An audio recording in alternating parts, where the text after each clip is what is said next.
All right, so we got the 2020 Husky TE150i, and kind of maybe give you a little bit more of an up close and kind of overview or video of it.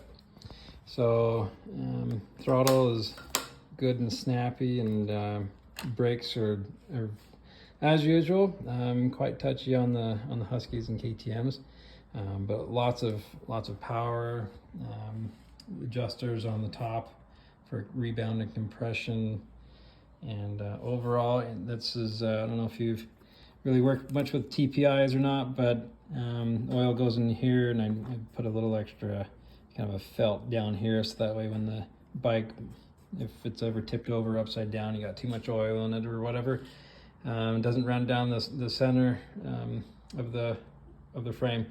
So radiator braces in here, they're the Tusk radiator braces, so that way in case you fall over, no damage is done to the radiators.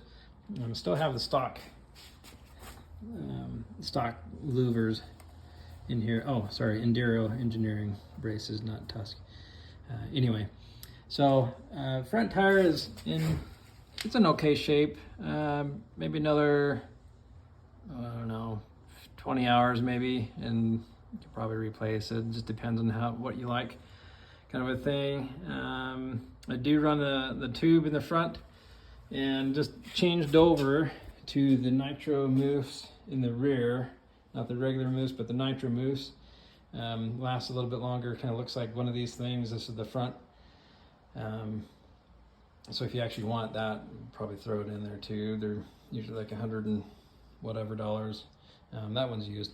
But also forgot to mention that there is the linkage guard, and also has a front and rear disc guards on it too.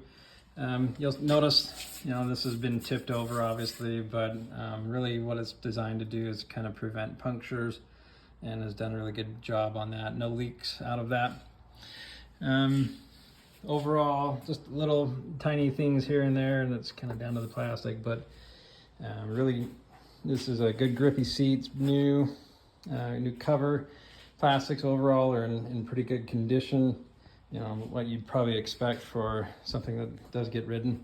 Brand new rear tire. That's a Shinko 525 cheater, kind of like a hybrid gummy. So you can see that not really a whole lot of effort into it, and it kind of they're really nice, soft. It's going to give you a lot of good traction. It'll probably wear pretty quickly, but you're going to love on how much that hooks up. Let's see. Probably original chain, but the way I keep it maintained is I use a light part solvent. Usually once a year is fine, and then let that dry off, wipe it down, and then just used oil, and soak that in there for overnight, and then let it drip dry, and then wipe it down, and it's been perfect ever since. I do that on my new bike as well. Let's see, wrap around hand guards. I think if I remember right, one of these is just missing the screw, so not a really big deal, but I think it might be the other one. Yeah, that one's missing the screw in here. So headlight, obviously in good condition. Forks are in good condition. No real big scratches or anything like that on the fuel tank. Overall, yeah, no damage whatsoever, really, around it. Hopefully that gives you a really good idea on kind of stuff that is typically looked at, I guess. Maybe one thing to kind of look at is just the wear on the teeth. Kind of get a good idea that the wear is actually not too bad. Actually looks pretty good there, and same with on the front sprocket.